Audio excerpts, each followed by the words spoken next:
What else can we put into a calculation report? Well, we could introduce text with all the characteristics of our sections, the element force results and so on, but in this phase we are going to put simply the data of our structure. We can press this little button here and we will see a summary of all the data, something like the bill of quantities of our project. Here we will have all the information that we can see grouped by information of the same nature, so data from the nodes, from the input that we have made of the bar. If there were several materials, then we would have on one side all the steel, then all the concrete. That is, this is very interesting because it gives us an idea of the quantities and the number of elements that we need. Here we have the different geometries of the different sections that we have used, the stiffnesses, so we have a very detailed information.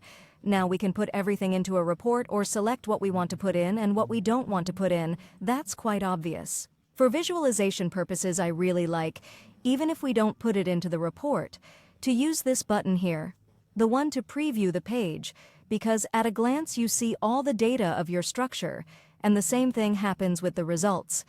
This way it is much more clear, and if there is something that I don't want, then I deactivate it and that's it.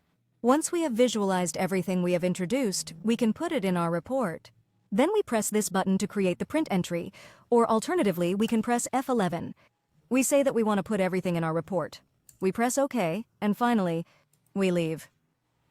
And what can we do now? Well, enter the Cubus viewer, which is the tool that allows us to visualize all those print entries that we have created so far, and modify them, print them, or do whatever we want. Then click on this button to open the Cubus viewer. Here you see it with the Cubus viewer. We have a graphical input and a numerical input. The graphical input was the entry where we simply recorded how our structure was, with our dimensions that we had drawn, and with the layers that we had decided to show. And then the numerical entry is the one that we have been recording with all the data of our structure. So what could we do now? Obviously, to print it in our desired format,